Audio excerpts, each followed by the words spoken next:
오늘 함께 나누실 말씀은 갈라디아서 4장 말씀입니다. 갈라디아서 4장 1절에서부터 31절까지 말씀. 제가 가진 성경으로 신약성서 305페이지에 있습니다. 갈라디아서 4장 1절에서 31절까지 말씀입니다.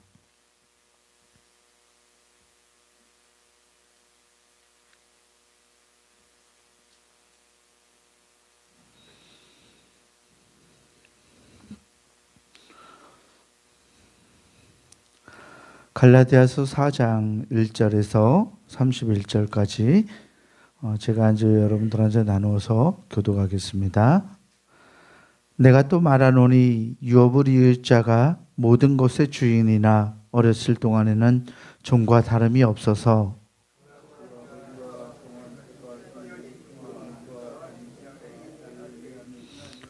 이와 같이 우리도 어렸을 때에 이 세상의 초등학문 아래에 있어서 종노릇 하였더니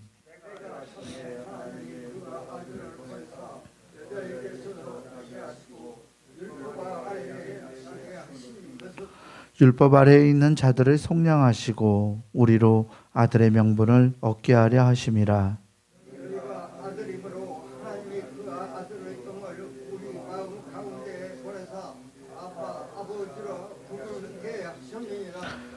그러므로 내가 이후로는 종이 아니요 아들이니 아들이면 하나님으로 말미암아 유업을 받을 자니라.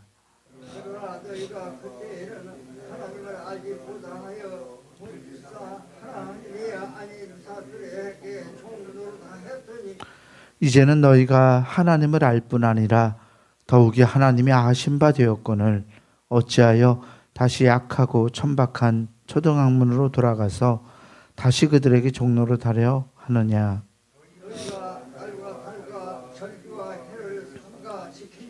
내가 너희를 위하여 수고한 것이 헛될까 두려워하노라.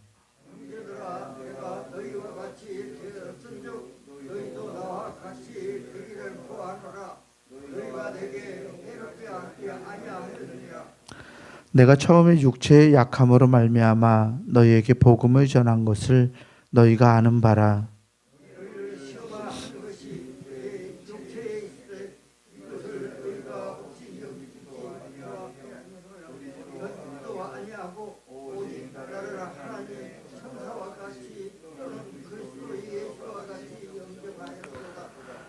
너희의 복이 지금 어디 있느냐? 내가 너희에게 증언하노니 너희가 할 수만 있었더라면 너희의 눈이라도 빼어 나에게 주었으리라.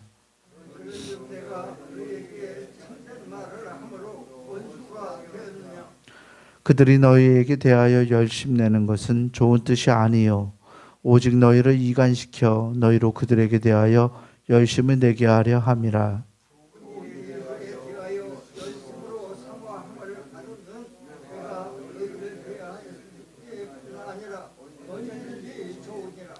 나의 자녀들아 너희 속에 그리스도의 형상을 이루기까지 다시 너희를 위하여 해산하는 수고를 하노니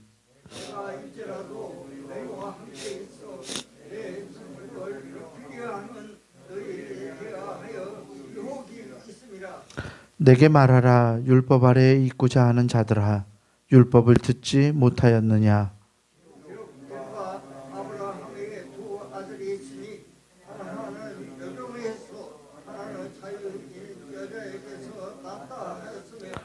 여종에게서는 육체를 따라 낳고 자유 있는 여자에게서는 약속으로 말미암았느니라.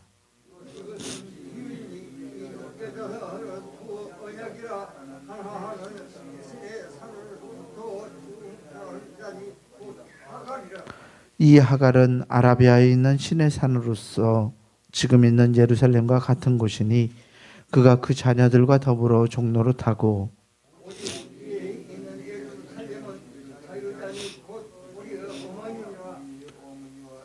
기록된 바 잉태하지 못한 자여 즐거워하라. 산고를 모르는 자여 소리질러 외치라. 이는 홀로 사는 자의 자녀가 남편 있는 자의 자녀보다 많음이라 하였으니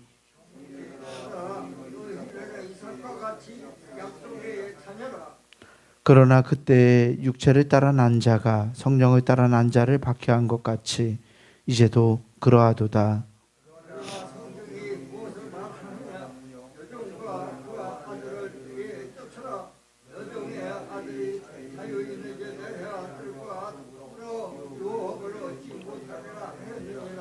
함께 봅니다.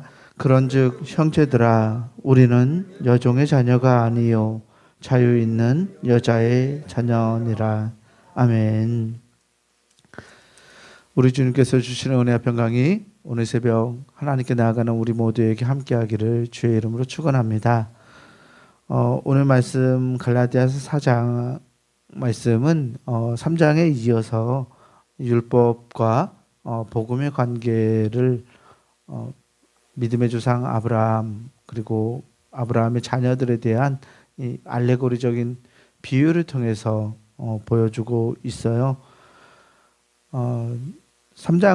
3장을 마치 끝부분에 보면 25절에 믿음이 온 후로는 우리가 초등교사 아래에 있지 아니하다라는 말을 했는데요. 그 말에 이어서 어렸을 때에는 세상의 초등학문 아래에 있어서 종노릇한 자였다고 갈라디아 교인들 또 믿음의 사람들의 신분에 대한 이야기를 사도 바울이 하고 있어요. 종과 같이 살아가는 사람, 이 종과 같이 살아가는 사람이라는 바울이 율법주의 또 율법 아래 살아가고 있는 유대인들 또 율법을 통해서 살아가는 사람 모든 사람들을 가리키는 말입니다.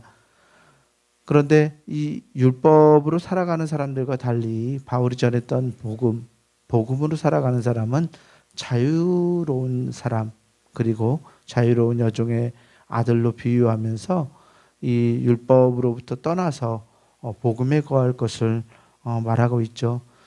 사실 사도 바울이 갈라디아 교회의 교인들에게 전해주었던 복음은 율법 아래 살아가는 삶이 아니었어요. 예수 그리스도의 공로로 인해서 십자가 사건으로 인해서 죄로부터 이미 벗어난 죄의 문제를 해결받은 자의 삶에 대해서 이 갈라디아 교인들에게 가르쳤는데요. 이 갈라디아 이 교회 공동체에 유대인들이 들어오면서 그러니까 유대인이면서 그리스도인인 사람들이 들어오면서 그거 가지고 안 된다. 할례도 받아야 된다. 또 율법도 지켜야 된다라고 하면서 이 갈라디아 교인들의 신앙을 흔들어 놓기 시작했죠. 갈라디아 교회 교인들은 사도 바울의 신분에 대해서도 의심하고요. 사도 바울이 다른 사도들보다 못한 것도 아닌가라고 의심하고 또 자기들이 가지고 바울에게서 받았던 이 복음의 정체에 대해서도 의심하기 시작했어요. 그래서 사도 바울은 왜 다시 그 율법 아래로 왜 다시 그 초등학문 아래로 들어가려고 하냐고 그렇게 질책을 하고 있죠. 4절과 5절 말씀을 보면 때가 차면 하나님이 그 아들을 보내사 여자에게서 나게 하시고 율법 아래에 나게 하신 것은 즉 예수 그리스도가 유대인으로 난 것은 율법 아래에 있는 자들을 속량하시고 우리로 아들의 명분을 얻게 하려 하심이라 라고 말씀해요. 유대인들은 율법을 가지고도 깨닫지 못했죠. 사실 율법이 할 수 있는 역할은 죄로부터 사람을 구원해 주는 역할을 하는 게 아니잖아요. 율법은 사람들에게 죄를 깨닫게 하는 역할을 해줘요.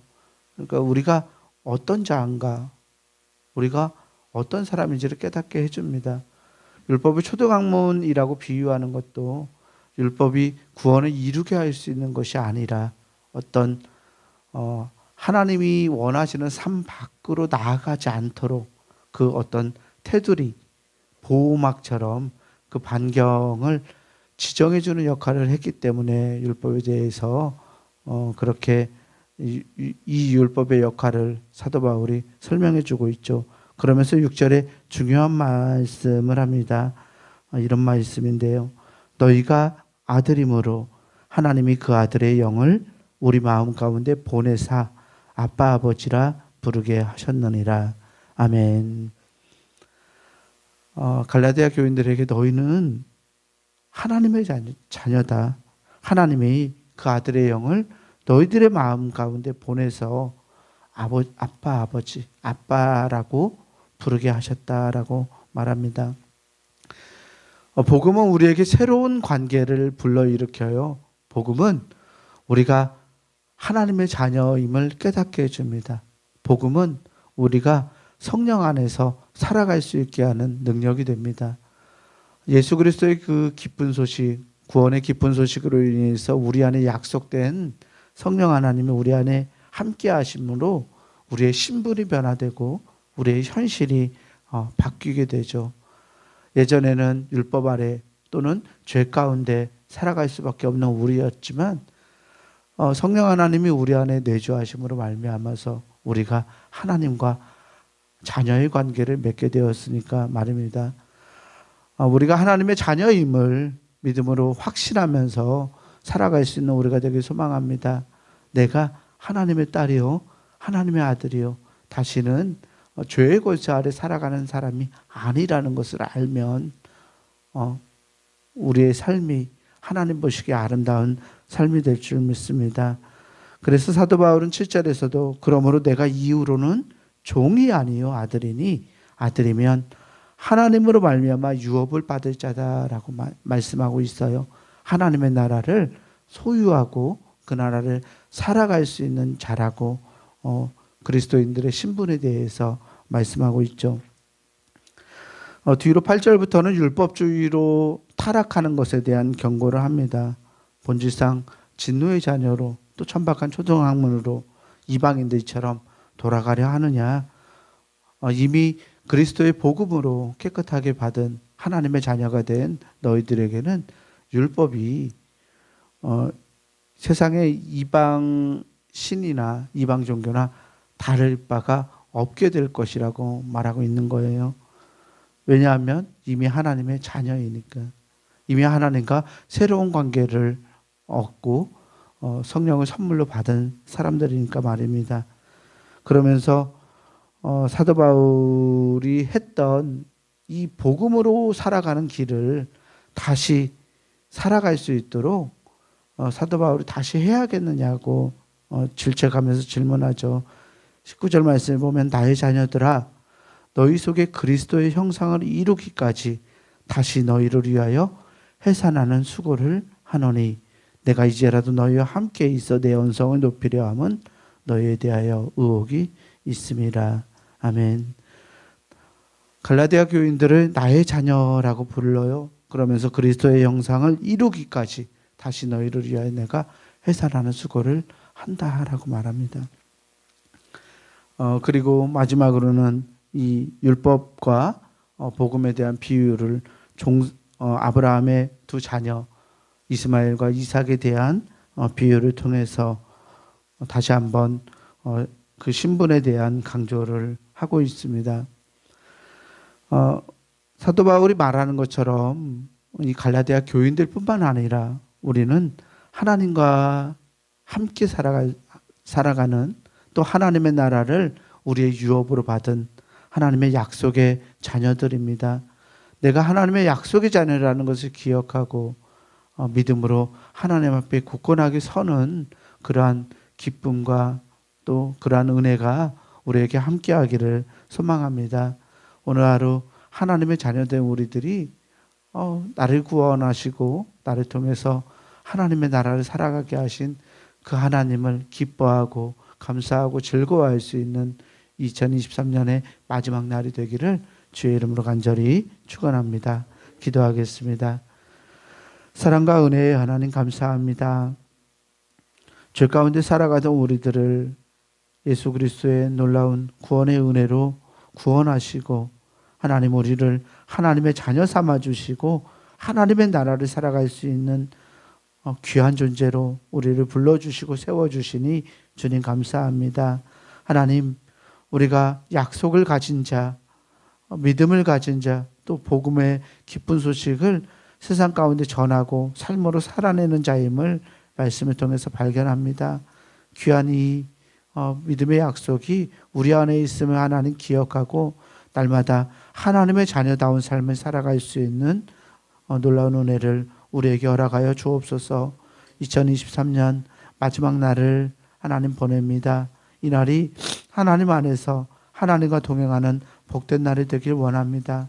하나님은 우리의 옛 것들을 다 벗어버리고 또 새로운 2024년을 향해 나아가면서 주님께만, 주님의 놀라운 은혜에만 감사하고 감격하며 주님만 바라보고 살아갈 수 있는 복된 우리의 삶이 될 수 있도록 하나님 우리를 축복하시고 은혜 베풀어 주옵소서.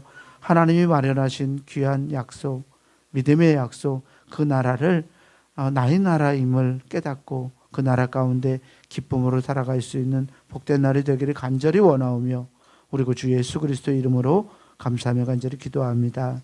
아멘. 하늘에 계신 우리 아버지여, 이름이 거룩히 여김을 받으시오며 나라가 임하시오며 뜻이 하늘에서 이루어진 것 같이 땅에서도 이루어지이다. 오늘 우리에게 일용할 양식을 주시옵고 우리가 우리에게 죄 지은 자를 사하여 준 것 같이 우리 죄를 사하여 주시옵고 우리를 시험에 들게 하지 마시옵고 다만 악에서 구하시옵소서. 나라와 권세와 영광이 아버지께 영원히 있사옵나이다. 아멘.